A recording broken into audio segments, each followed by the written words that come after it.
Y quizá añadir solo una cosa, que es un derecho que podríamos decir fundamental, pero que es tan fundamental que no es reconocido como tal, y que adquiere cierta entidad en esta discusión, que básicamente es el tener el derecho a la interacción humana.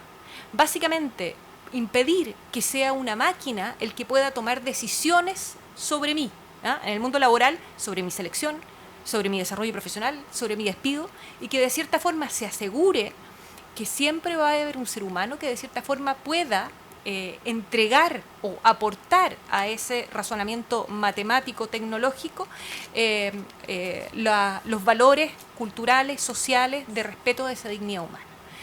Disculpen por el atraso y muchas gracias por su paciencia.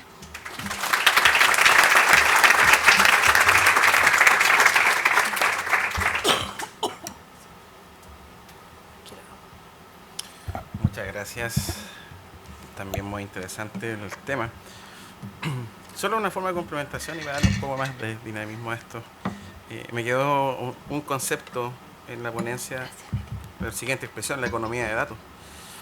Y hacen hacer una reflexión en el sentido de que estamos hablando de datos personales, la primera ponencia fue de datos personales, estamos hablando de Big Data en este panel, de esta cantidad enorme de datos que deben ser procesados mediante algoritmos, y que en definitiva estamos hablando de información, ¿cierto? La información es poder.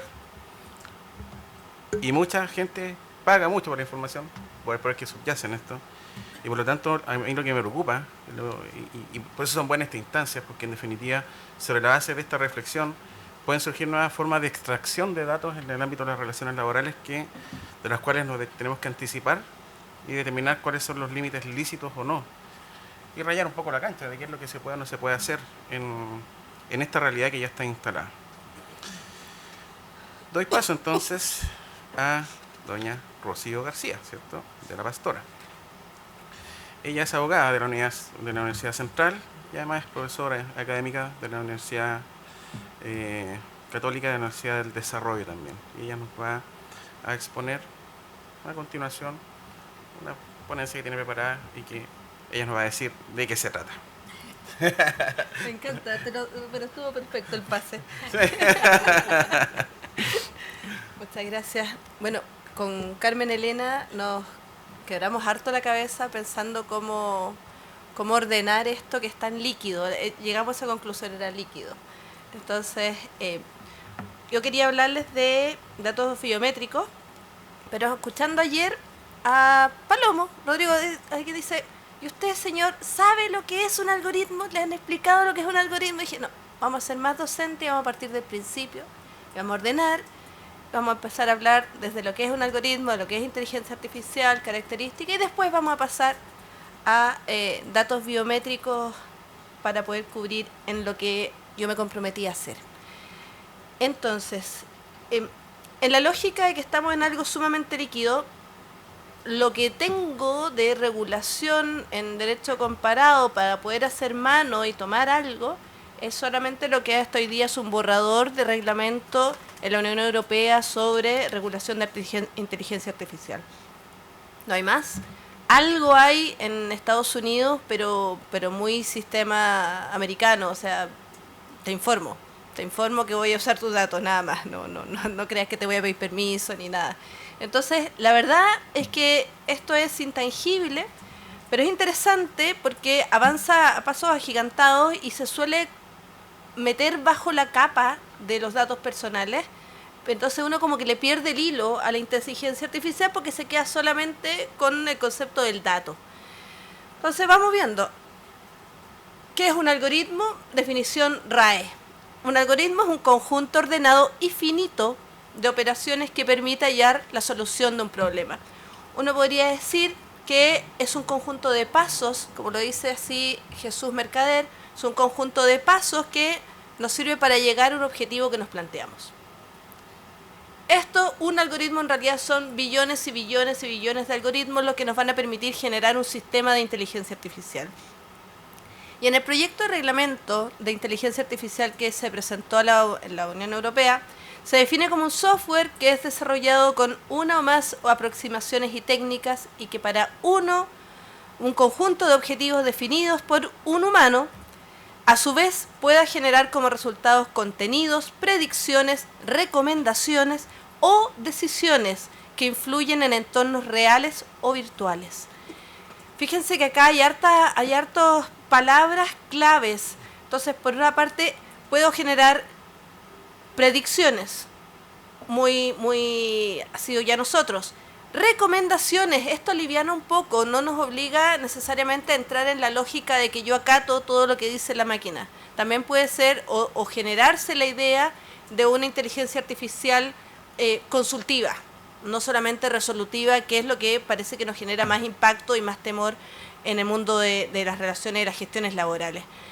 O si no, también decisiones que puedan influir en entornos reales o virtuales. También eso de los virtuales como que me quedo dando vueltas lo de José, a ver si estamos en algún western tecnológico laboral.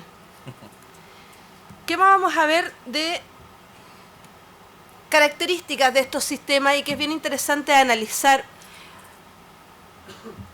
Estos sistemas de algoritmo de inteligencia artificial primero se basan en modelos matemáticos 100%, que tienen características propias, son datos precisos. Precisos quiere decir en cuanto al orden que van a ser datos o concatenados o datos que van a ser encadenados entre sí. Aquí no puede haber información suelta que no se relacione porque si no el algoritmo no la toma. Tiene que tener un orden, o es encadenado o es concatenado. Y también van a ser precisos en cuanto al contenido, porque estos algoritmos tienen que ser capaces de funcionar automáticamente, sin que se esté alimentando o que tengamos que tener una injerencia externa. Tienen que ser autosuficientes una vez que ya se les proporciona el dato con el que van a trabajar. También tienen que ser determinados, y eso involucra que frente a la misma lógica exista el mismo resultado. No hay posibilidad de que varíe si están los mismos datos, de que se entregue una información distinta. Y por último, obviamente, tiene que ser finito, porque si es infinito no estamos dentro de la lógica de la estructura que permite el procesamiento. La descripción del algoritmo no puede quedar abierta, tiene que tener una estructura definida. Después, los algoritmos y los sistemas de inteligencia artificial poseen una lógica predictiva. ¿Qué quiere decir eso? Esto es un sistema que se asienta en la lógica, independiente de que esa lógica tenga un contenido verídico o que sea falso. O sea, la gracia del sistema de inteligencia artificial es que hay coherencia. Yo entrego información, el sistema la procesa y me entrega un resultado que es coherente con los antecedentes que yo le entregué. Si hay verdad o falsedad en esas afirmaciones, al sistema no le importa. Porque este sistema no piensa, no hace un análisis de decir, esto será causal, esto será causa de esto otro, causa-efecto. No, lo único que hace es tomar la información, procesarla de acuerdo a la estructura que se le dé y entregar un resultado coherente. Por eso puede predecir, y aquí es donde viene un tema que para el mundo laboral puede ser complejo, porque esas predicciones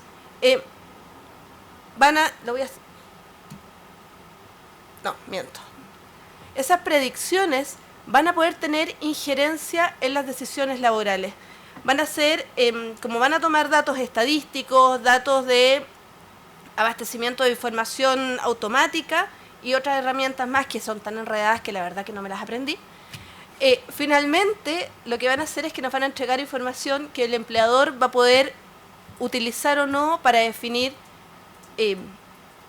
ascensos, para definir bonos, contrataciones. Yo no podría decir, mira, mi lado más pro empresarial y liberal dice esto es genial para la gestión de recursos humanos porque permite objetivizar.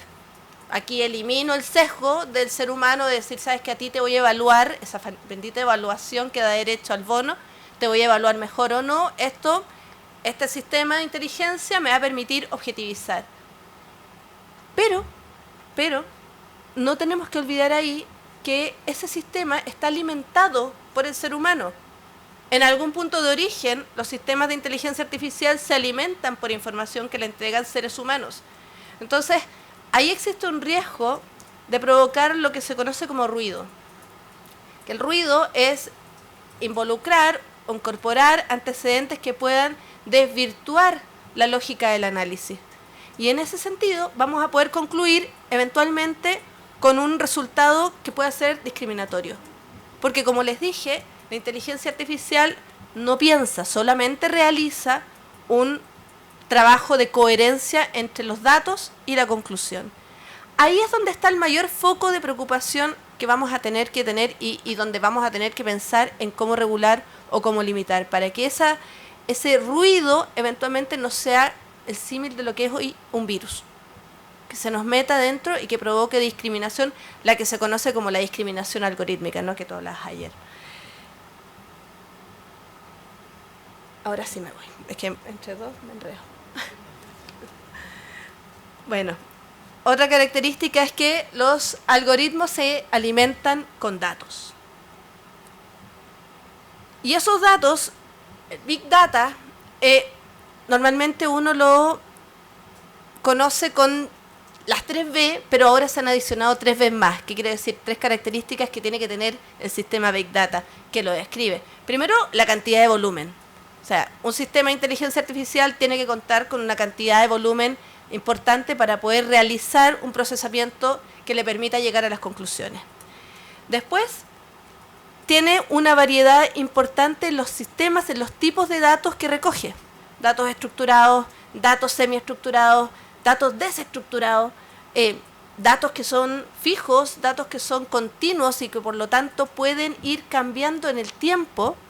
Y frente a ese cambio, el sistema va a tener que ser lo suficientemente inteligente como para poder reaccionar y así no generar un ruido. También vamos a tener datos que provengan de máquinas, datos que provengan de seres humanos, y ahí vamos a hacer el gancho con los datos biométricos, o datos que provengan de otros datos. También está la B de velocidad, porque acá, yo esto todavía no me lo nombré, conocí el petaflot, 1000 billones de operaciones por segundo. Y ni sé cuánto es eso. Petaflot, una nueva unidad para mi diccionario que no estaba. Ahora, a estas 3B del Big Data se le adicionan ahora por parte de la doctrina 3 más. Primero, la veracidad, porque es muy importante para evitar el ruido que el dato que se incorpora en el sistema sea veraz, sea auténtico. Y ahí viene una responsabilidad humana. Ojo. Después, la variabilidad. Porque, como les decía, el sistema va a tener que tener la capacidad de reaccionar frente a alteraciones que se vayan provocando, sea intencionalmente o sea porque hay datos que van cambiando en el tiempo. Luego, si un dato hoy día no es lo mismo que el dato de ayer y se incorpora al sistema de inteligencia artificial a través de un algoritmo, va a tener que ser capaz de reaccionar y no generar este ruido, sino que continuar con el proceso. Y por último, también se incorpora el concepto del valor, o sea que efectivamente esto genere beneficios o ingresos al Big Data. Muchas gracias. Luego, otra característica más es que los algoritmos, y esto un poquito ya lo dije, no ponen las cosas en contexto, no interpretan, solamente hacen el tratamiento del dato y finalmente el sistema hace el tratamiento del dato y finalmente llega a una conclusión que va a ser coherente con la calidad del dato que yo le di. Yo entrego mala calidad de datos, tengo mala calidad de conclusiones. No tiene otra lógica. Y por último, última característica acá, la pluralidad de fuentes, porque fíjense que en relación también a la calidad del dato, la mayoría de los datos que se incorporan a los sistemas de inteligencia artificial provienen de privados. Y normalmente son datos muy celosos, no hay mucha transparencia en el origen de los datos. Entonces, ahí también hay un punto de preocupación, porque si ese origen de datos después termina generando una recomendación o una toma de decisiones que va a afectar a las relaciones laborales y no tenemos calidad claridad, sobre la trascendencia o la transparencia del origen, se nos puede generar un escenario de afectación a los derechos del trabajador.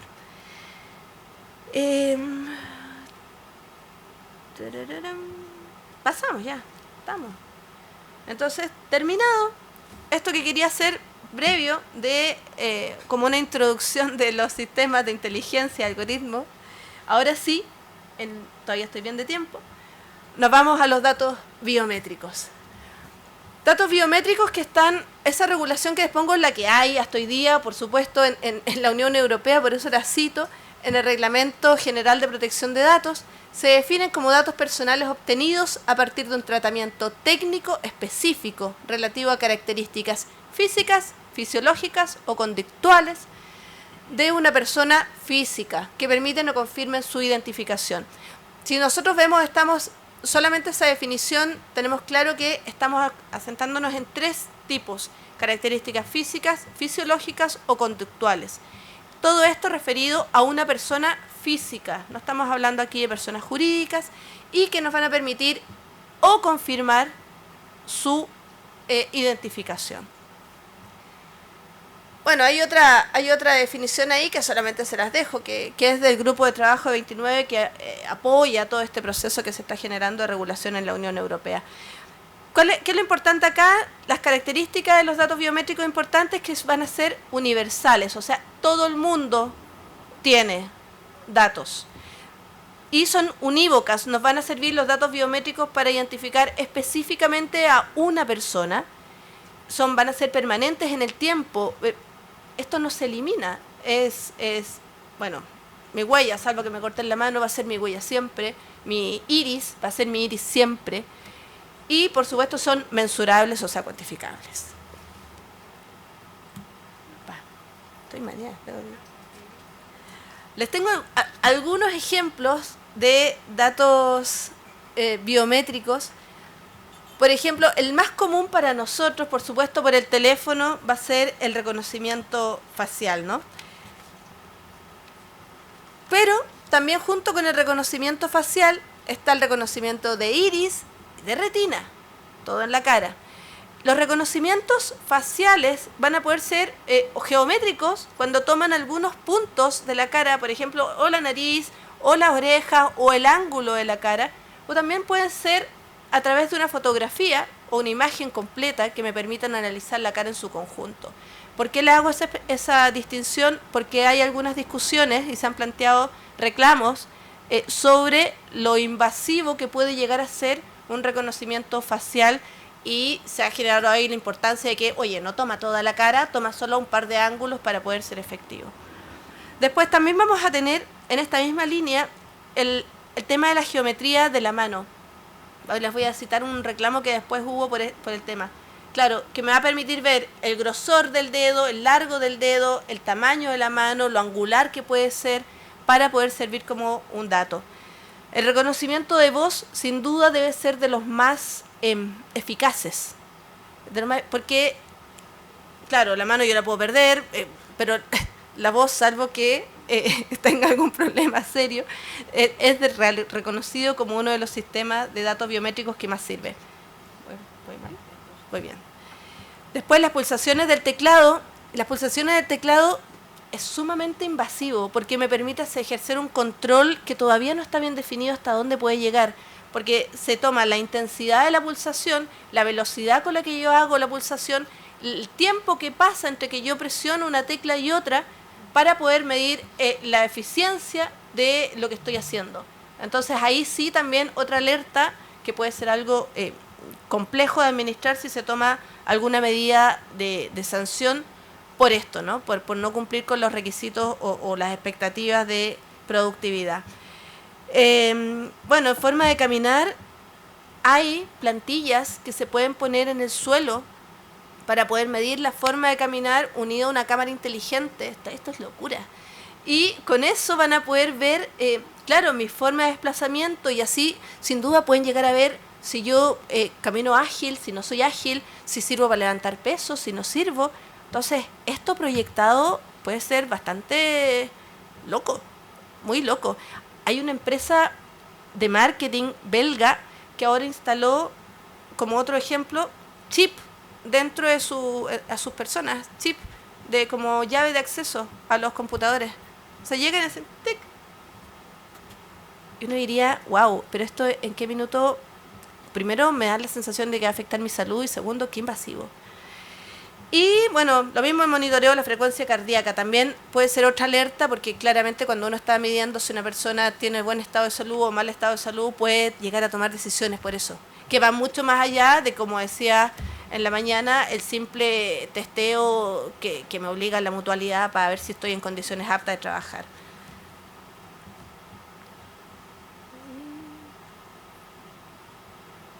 Bueno, esto ya les comenté algo. Vamos a la siguiente. Para no pasarme, solamente un par de cuestionamientos aquí respecto a los datos biométricos. Como sabemos y ya hemos dicho, son datos sensibles, para saber si habrá alguna afectación a la integridad física con estos datos. Lo que les acabo de decir, el insertar un chip o el estar midiendo las venas en los dedos para ver cómo funciona el individuo por dentro.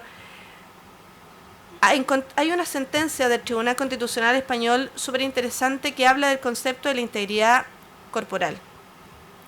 La integridad corporal como el derecho a no sufrir lesión o menoscabo externo sin consentimiento. Ahora, el que se entiende como lesión o menoscabo externo, después fue complementado por otra sentencia del Tribunal Constitucional que establece el concepto del riesgo relevante. Porque claro, uno podría decir ¿qué se entiende por menoscabo externo? El menoscabo no puede haber algo más subjetivo que decir el menoscabo, se lo interpreta como quiere. Y esto es una realidad, hay que tratar de aterrizarla.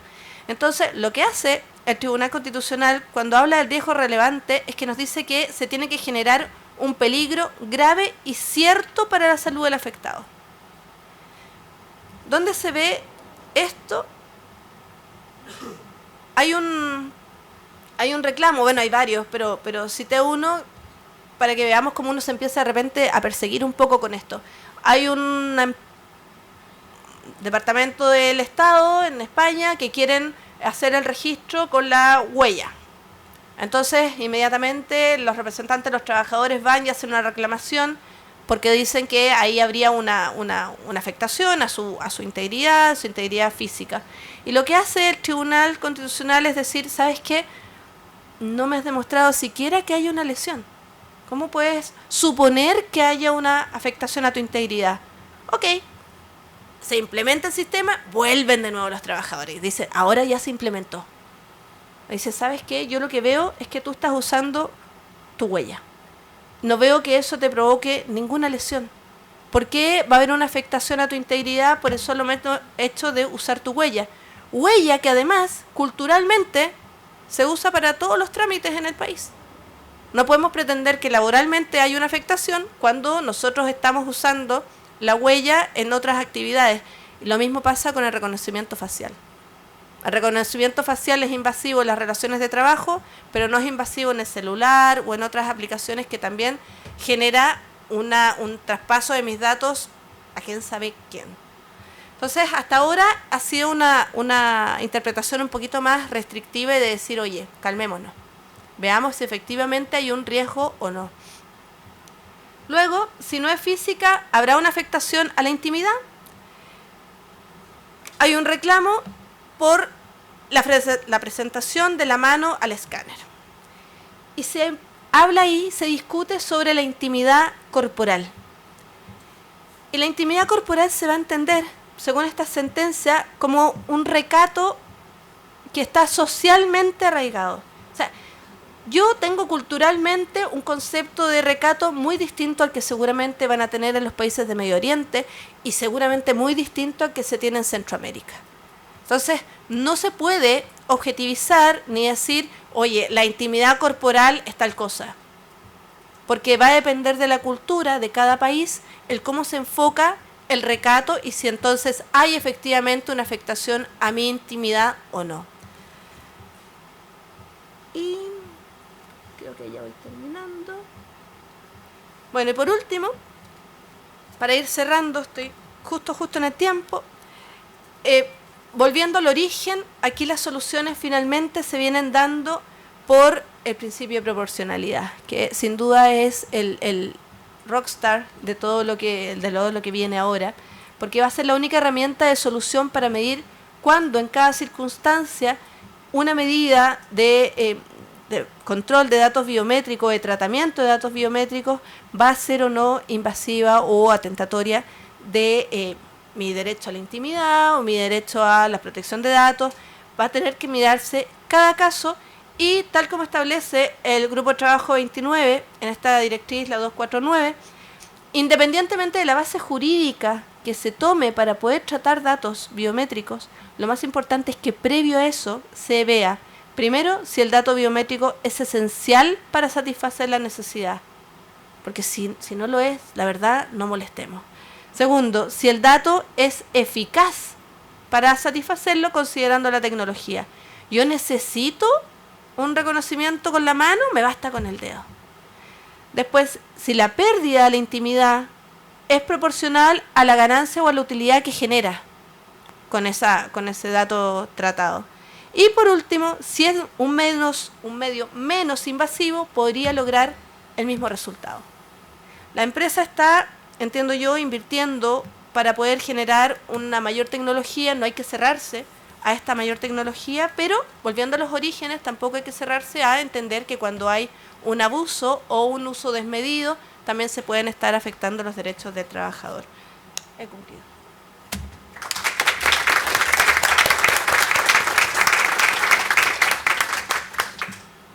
Muchas gracias, profesora. Claro, pues, don Luis. Nuevamente, muchas gracias, profesora, por una muy interesante ponencia. Y efectivamente, un concepto me quedó también muy dando vuelta, que el concepto de proporcionalidad en esta tensión que existe entre dos derechos fundamentales, porque por una parte tenemos al empleador que utiliza algoritmos, ¿ya?, para su actividad económica, y por otra parte tenemos los trabajadores que eventualmente pueden verse transgredidos sus derechos fundamentales. ¿Cuál debe ser uno a favor de otro y ante qué escenario? Es una pregunta que usted ha planteado muy bien. Me gustó, muchas gracias. No tengo cómo funciona la tecla. Tengo un tema de inteligencia artificial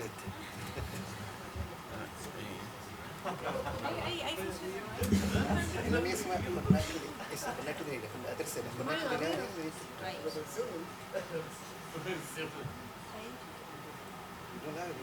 Ahí está. Se lo puedes poner como presente. Planos del T-1000.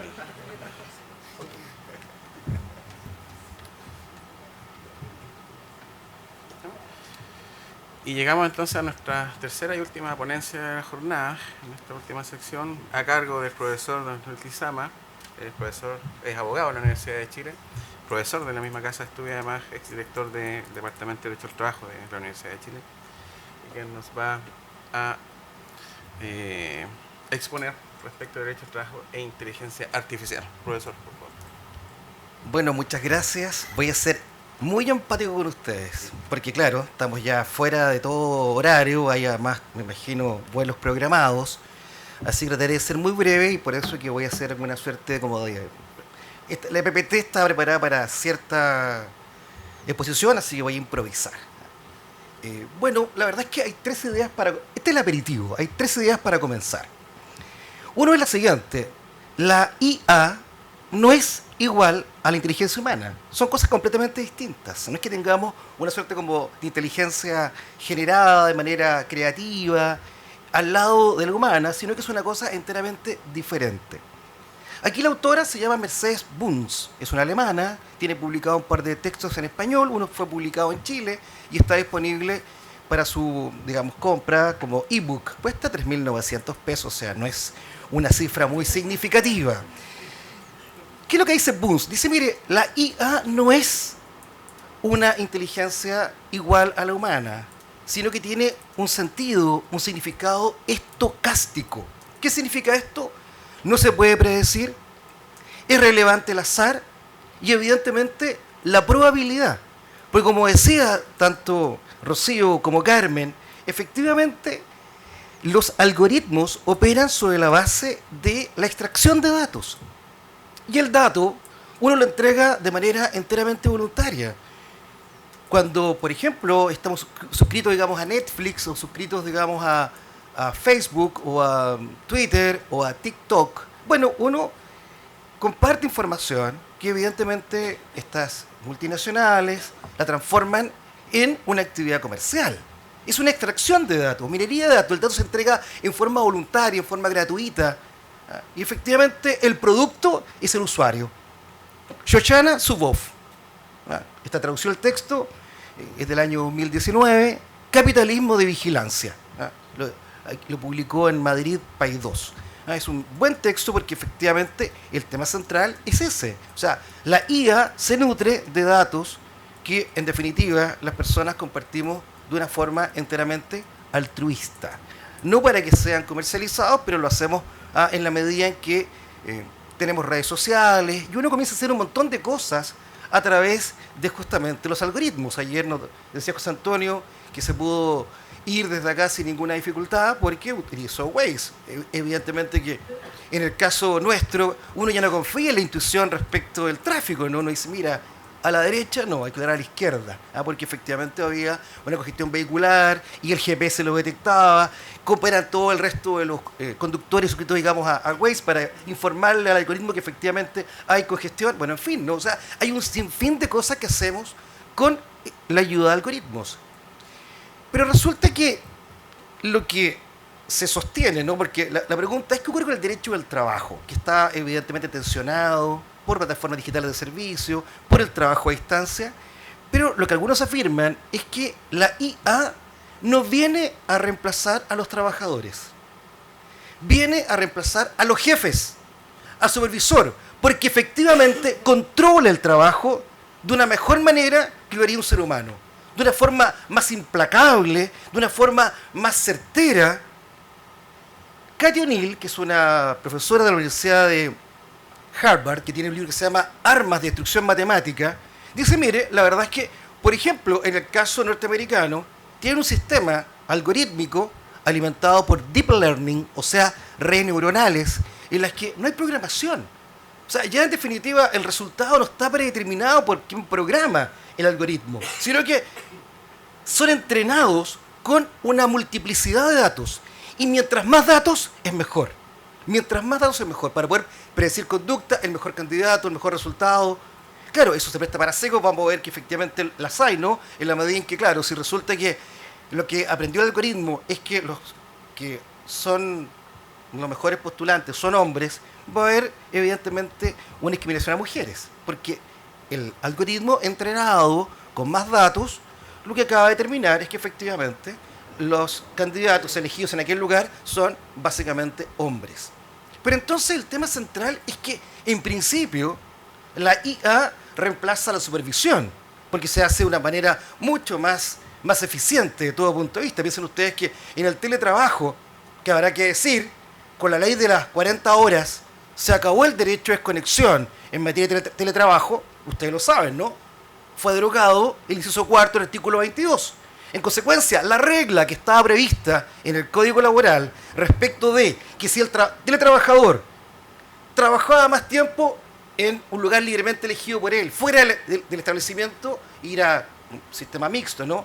Ese trabajador en principio estaba eximido el límite de jornada. Derogado el artículo 22, cuarto inciso, evidentemente que el derecho de desconexión pasa a tener una aplicación práctica mínima. O sea, lo que había sido efectivamente un avance por permitir que los trabajadores tuvieran un adecuado descanso durante el feriado, licencias médicas, permisos, y garantizado el tiempo de desconexión, definitivamente pasa a ser una letra enteramente muerta, porque el trabajador que tiene jornada de trabajo, que sería la mayoría, porque claro, si ustedes recuerdan, la regla es, ese trabajador podría pactar estar eximido del límite de jornada solo en tanto y en cuanto no esté sujeto a supervisión respecto de lo que debe hacer y cómo lo debe hacer. Pero claro, cuando está el trabajador fuera de la empresa, la única alternativa del empleador es establecer una medida de control por la vía de la IA, que será un sistema que existe, ¿no? La posibilidad, por ejemplo, que la cámara del computador le tome capturas durante el tiempo en que el trabajador labora para determinar si está trabajando o está haciendo una clase de yoga a través de YouTube. O sea, esa es la idea, ¿no? Y esa forma de control del empleador es posible hacerlo ahora. Y está bien, pero resulta que, tal como todos han dicho acá, Stanislaw Lem, Isaac Asimov, Philip Dick, o sea, todos aquellos que han escrito cosas de ciencia ficción y que son además de la década del 50 y 60, predijeron un mundo bastante particular. Y resulta que hay una predicción en materia tecnológica que se llama la singularidad. Y aquí recomiendo un texto de Kurzweil. Él sostiene que la singularidad es el momento en el cual la máquina, el robot, el algoritmo supera a la inteligencia humana. Y uno ve que efectivamente hay muchas tareas que uno realiza con la ayuda de algoritmos, con la ayuda de bases de datos que son mucho más eficientes al establecer, por ejemplo, cuál es el dictamen, la sentencia a aplicar a determinado caso. Y eso lo hacemos con la ayuda de IA, evidentemente. Entonces, claro, lo que uno podría sostener es que más allá de esta suerte de predicción, que es como Robopocalipsis, ¿no? Que es el nombre de una novela que también fue publicada hace ya 10 años, en la que finalmente las máquinas controlan la Tierra y hay que resistirla, ¿no? La principal dificultad tiene que ver con que cuando la máquina supera la inteligencia humana, no hay mucho que hacer. O sea, no hay mucho que hacer. Y claro, causa asombro y preocupación que a comienzo de este año 1000 intelectuales vinculados a tecnología hayan firmado una carta en la cual dicen esto va demasiado rápido y se requiere una moratoria. O sea, pongamos de acuerdo en detener, en pausar por 6 meses la investigación en lo referido a redes neuronales, en lo referido a algoritmos, a deep learning, a machine learning. Suspendámoslo. Uno dice, eso la verdad es que es imposible. Podría suscribirlo quizás el mundo occidental, pero ir a pedir a los chinos que tienen reconocimiento facial para evidentemente reprimir a su población, no va a ser una posibilidad que uno diga va a estar a la vuelta de la esquina ese acuerdo internacional en el cual ponemos pausa al tema. Entonces la preocupación evidentemente que se refuerza con la renuncia de este director de Google esta semana, en la cual él dice, mire, yo renuncio porque efectivamente aquí lo que está ocurriendo es que con el avance de esta investigación es muy probable que en los próximos meses, en los próximos días, tengamos mucha información falsa dando vueltas, porque las realidades virtuales perfectamente podrían imitar y hacer aparecer lo que es falso como si fuera genuino, auténtico y verdadero. Tercera idea para comenzar. Los algoritmos son armas de instrucción matemática y tienen 3 rasgos. Primero, son incontestables. Le otorgamos poderes mágicos. Creemos que lo pueden hacer todo, que cualquier problema puede ser resuelto mediante un algoritmo. Y es así. Cuando yo tengo alguna dificultad, porque ya hace el playlist de Spotify ya dio vuelta completo, bueno, Spotify, su algoritmo, me recomienda canciones, temas distintos y que están en sintonía con lo que efectivamente uno le gusta, le encanta. Si ustedes se percatan, la vida invadida hasta en los pequeños detalles por estos algoritmos. Segundo, son secretos, son evidentemente opacos. Por esa razón, cuando se aprueba la ley de plataformas digitales de servicio y aparece una regla bastante particular que dice, mire, va a haber acceso a determinar la programación del algoritmo. Y esa facultad se le concede en la ley a la dirección del trabajo. Claro, muchos critican la ley por diversas razones, sobre todo lo referido a la posibilidad del trabajo autónomo, pero si uno mira la ley en su conjunto, en su integridad, es un avance significativo. Prohibición de ser discriminado por algoritmos, tanto el trabajador autónomo como el trabajador dependiente. Ambos tienen ese derecho reconocido. En ambos casos es posible que la autoridad fiscalizadora pueda acceder a cómo fue programado ese algoritmo. Claro, evidentemente, como bien decían recientemente, el código fuente puede haber sido programado por un ser humano. Pero si ustedes me siguen y efectivamente el algoritmo programado es entrenado y aprende con más datos, evidentemente que se va a autonomizar de lo que pudo haber definido el programador, con sesgo o sin sesgo. Porque evidentemente va a comenzar a entrenarse y va a comenzar a perfeccionarse a partir de los datos que son incorporados a ese algoritmo. Y ese es un problema complejo, porque en cualquier país del planeta, pregunten ustedes, ¿no? Vámonos a Europa, que a muchos les gusta Europa, y lo miran como el continente paradigmático. En Europa está amparado por el secreto profesional, el secreto industrial, el algoritmo, el código fuente. No es posible acceder al código fuente. Les extraña a muchos intelectuales del derecho extranjero que tengamos incorporado una regla tan protectora en materia laboral en Chile. Entonces, claro, hay veces que hay que mirar el vaso más lleno que vacío, porque claro, uno pretende como mirar las cosas como si esto fuera definitivamente algo malo per se, pero resulta que si uno mira el texto en su conjunto, yo advierto un sinfín de virtudes, de bondades.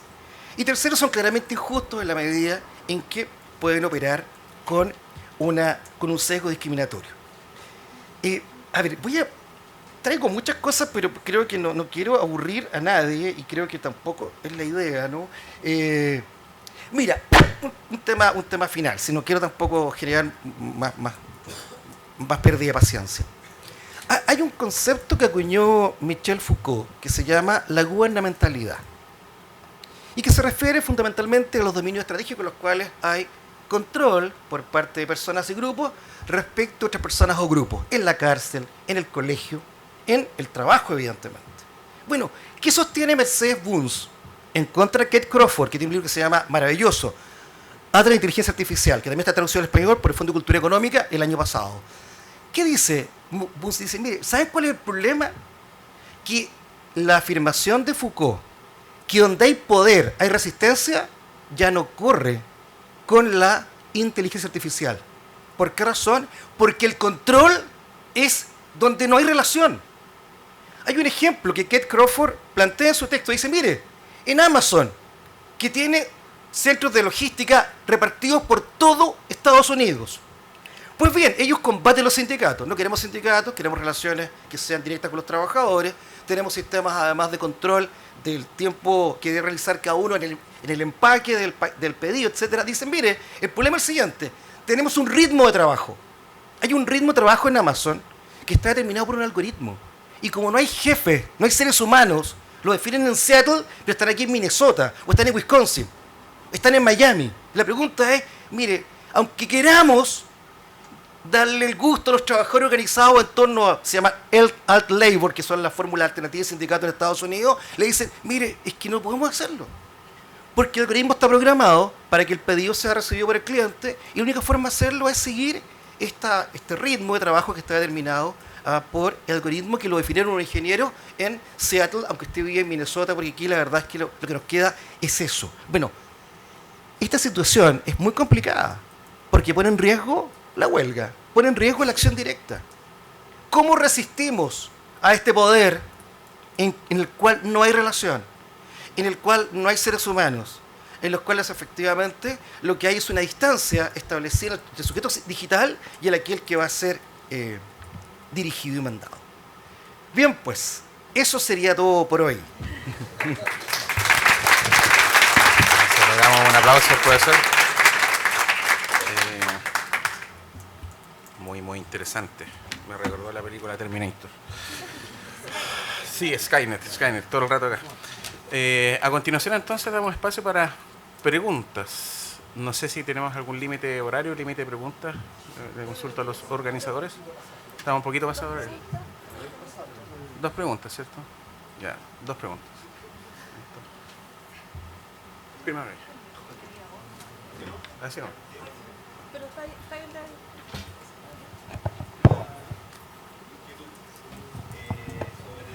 Sobre teletrabajo y artículo 22. Sobre teletrabajo y artículo 22 que mencionas, Luis. Si mal no te entendí, como que desaparece la posibilidad del artículo 22, o sea, de no estar exento de jornada para los teletrabajadores. Porque claro, hubo un tema de mala técnica legislativa, ¿no es cierto?, que se eliminó el inciso cuarto del artículo 22 y el artículo 152 cuater J, acabo de revisarlo, es que me acuerde, dice que finalmente los teletrabajadores podrán estar exentos de jornada de acuerdo a lo que dice el artículo 22, inciso cuarto. Entonces, quedo con la inquietud de qué va a pasar con el artículo 22, la exención de jornada, la posibilidad del tiempo de desconexión, ¿no es cierto?, el derecho de desconexión, y si yo creo que debiese seguirse interpretando como que sí pueden estar exentos de jornada y por lo tanto tienen derecho a desconexión, porque hay que entenderse que la referencia está al inciso cuarto del artículo 22 de ese entonces, ¿no es cierto?, cuando estaba vigente, y que además se cumple con el encabezado del artículo 22, inciso segundo, que señala que todavía quienes estén sin supervisión inmediata, ¿no es cierto?, según la naturaleza de su servicio, tales como los teletrabajadores podrían estar exentos de jornada. Eso para que puedas profundizar. Sí, perfecto. Tomamos la pregunta.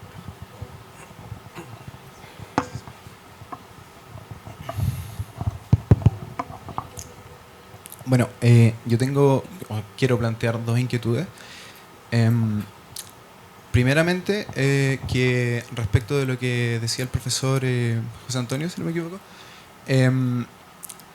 ¿cómo se respondería de algo producido por estas máquinas, que en realidad yo no lo veo para nada de lejano ni de que haya que enterrar, porque en realidad las mismas personas que piensan que no hay que tomar una actitud reactiva, o sea, que hay que tomar una actitud reactiva y no proactiva, es la que después se lamenta cuando ocurren las catástrofes.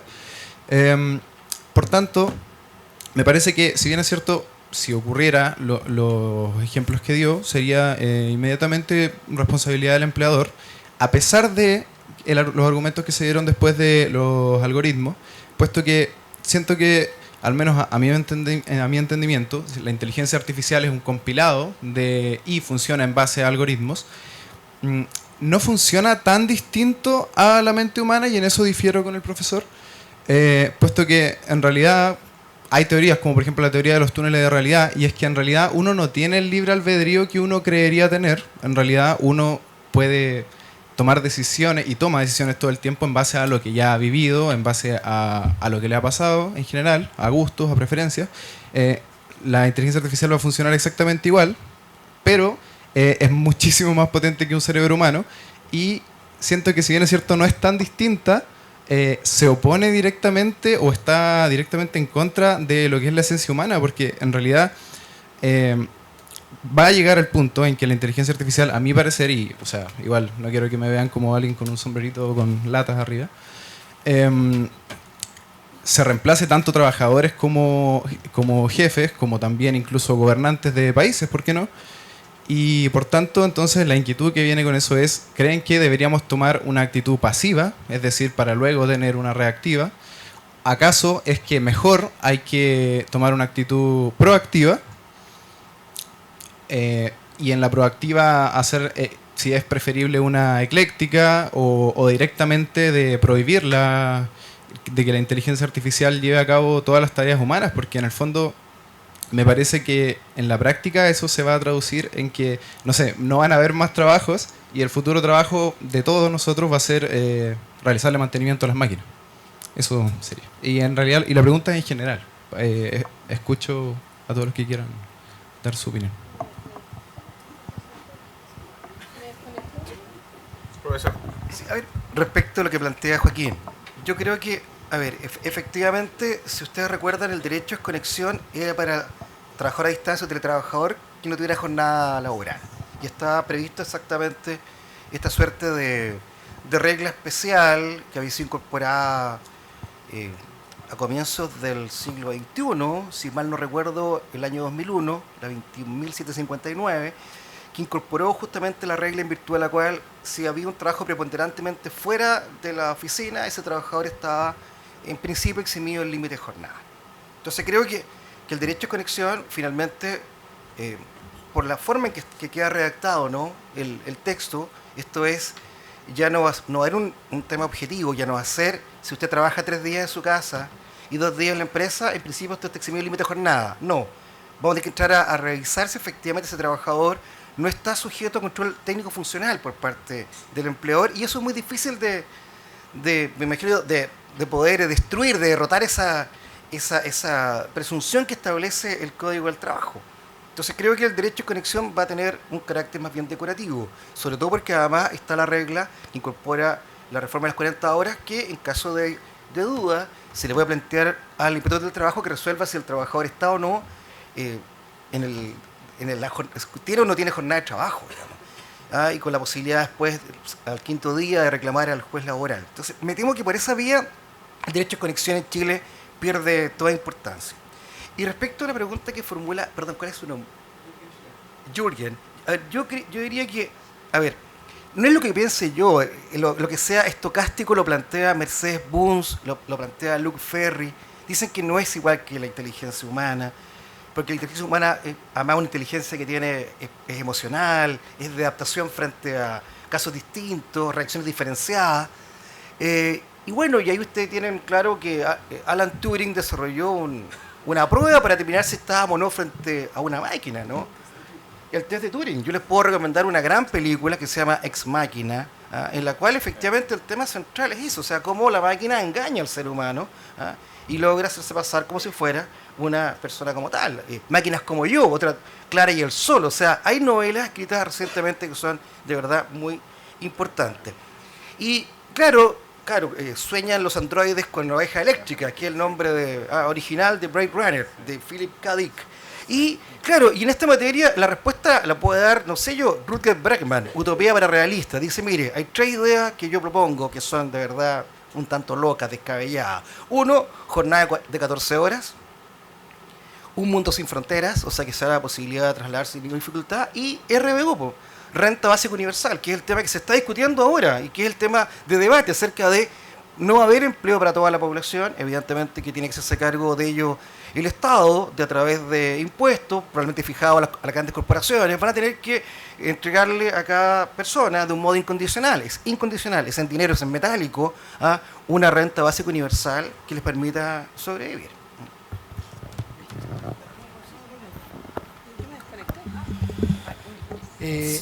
No, siguiendo con las películas, ya para dar más datos. A veces es bueno ver una película por segunda vez, pero desde otra mirada. Aquí se me va a caer un poco el cassette, pero lo voy a contar igual. No sé, cuando tenía 15 años vi La chica de rojo, y la verdad es que lo único que me preocupaba era ver cuando la actriz pasaba por el ventilador y se levantaba la falda. Ese era mi objetivo de la película, nada más. Eso no lo puedo contar a los alumnos hoy en día, está prohibido. Claro. Kelly LeBrock, ¿te acordáis? Sí. La volví a ver hace poco y la encontré extraordinaria, porque ahora entendí el objetivo de la película, no era nada que ver, era otra, y me reí, ahora entendí que era una comedia y lo pasé muy bien viendo la segunda. Invito a que vean nuevamente, si es que no lo han visto, véanla un par de veces, Yo Robot. Es bien hollywoodense la película, pero véanla ahora mirándolo como abogado. Y van a ver que la película tiene unos diálogos súper interesantes y hay cuestionamientos respecto de los robots.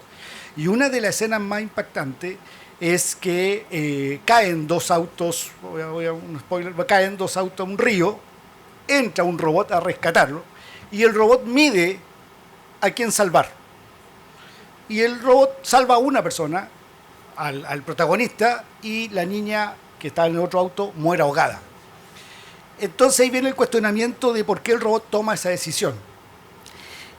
Actualmente muchos científicos preguntan qué nos separan de los seres de las máquinas. En su momento era la creatividad y ese era el estándar de separación. Hasta que hace poco las máquinas están pintando cuadros. Por tanto, ya lo que está quedando es la racionalidad. Pareciera que eso nos separa de la máquina. Sin embargo, la tecnología, inteligencia artificial va en otro campo. Hay 2 tipos de clasificación de inteligencia artificial: la débil y la fuerte. La débil es la que se está recién planteando. Este tipo de inteligencia artificial que hemos estado conversando acá es la débil, pero después viene la fuerte. ¿Y cuál es la fuerte? Que las máquinas se construyen a sí mismas. Ese es el paso que va a venir. Y la máquina va a tomar las decisiones por sí misma. Sí, yo creo que va a quedar. Así es. Entonces, en esa pregunta es lo que yo planteaba, ¿qué vamos a hacer sacando el tema sociedad y ahora centrándome en este tema que yo planteé?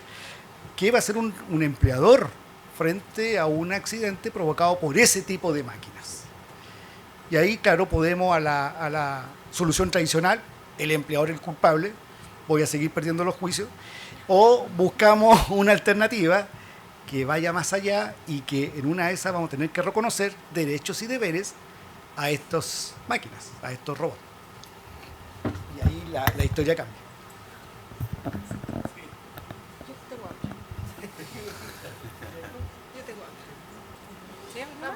Damos entonces por finalizado el... Y necesitamos dar un anuncio con Jenny. Ah, antes un anuncio. Eso. ¿Terminamos? ¿Estamos? Ya.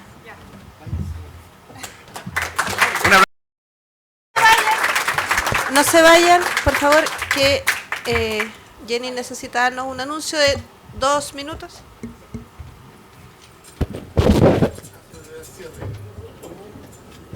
¿Tú vas a hacer? ¿No? ¿Jenny? Ya, espérate, acá, ¿sabes?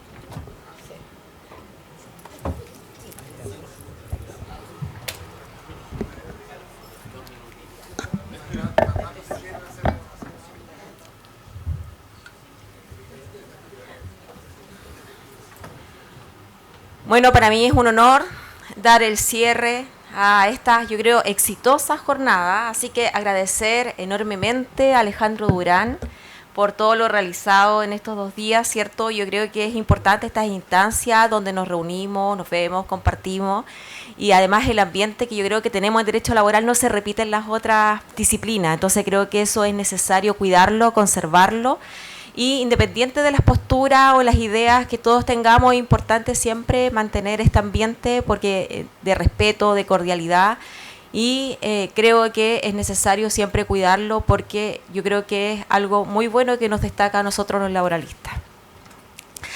Además, pudimos ver, ¿cierto?, la exposición de ponentes formidables hoy día, así que también agradecerles por haber venido, por haber, ¿cierto?, aceptado participar, donde vimos diferentes temas, entre ellos, ¿cierto?, vimos primero el trabajo en plataforma, donde vimos a Fernando Arap, Daniela Concha, Rodrigo Palomo, además de las comunicaciones, donde brillantemente analizaron, ¿cierto?, la ley, además de lo que ha ocurrido con la práctica, ¿cierto?, respecto a este tipo de trabajadores. Posteriormente ya tuvimos la segunda mesa con lo que fue la protección de datos, y en ahí tuvimos a Alejandro Durán, Abigail Tapia y Francisco Roay, donde también pudieron analizar, ¿cierto?, los problemas que se dan a propósito de la falta de regulación en estos temas. Y culminamos ahora, ¿cierto?, con Big Data y las relaciones laborales, donde a mí me dio miedo ya, ¿cierto?, lo que se viene, donde además nosotros vamos a tener un rol clave respecto de los problemas que se vienen en estas materias, y creo que es necesario ya ir preparándonos, como lo hizo José Antonio, ya adelantándose a poder, en este caso, ¿cierto?, tratar definitivamente los problemas que se vienen con la utilización de las nuevas tecnologías. Así que con esto doy por culminadas, ¿cierto?, estas jornadas muy exitosas, y agradecer a todos los que viajaron, que vinieron y se esforzaron, ¿cierto?, por estar presentes, y los dejo cordialmente invitados para el 5 y 6 de octubre, para nuestras jornadas nacionales en la Universidad de Talca, en la ciudad de Talca, donde todo pasa. Así, aquí representado por el gran académico, ¿cierto?, Rodrigo Palomo, que va a ser el encargado, ¿cierto?, de patrocinar nuestras próximas jornadas nacionales. Así que ya está la fecha, anótenlo, déjenlo agendado para el 5 y 6 de octubre. Y obviamente también recordarles que el 20 y 21 de julio estamos patrocinando lo que es el Congreso de Ciro Laboral, que es un congreso mundial donde va a haber profesores, ponentes de diversos países, donde está siendo organizado por la Universidad de Talca, la Pontificia Universidad Católica y la Universidad de los Andes. Así que también los dejo invitados a quien quiera exponer, todavía se amplió el plazo hasta el 15 de mayo. Así que quien quiera enviar, ¿cierto?, su postura se acepta hasta el 15 de mayo. Así que eso, los invito, nos vamos a sacar una foto en el frontis ahora, y obviamente para que nos programemos mejor para almorzar o para la noche. Así que ha sido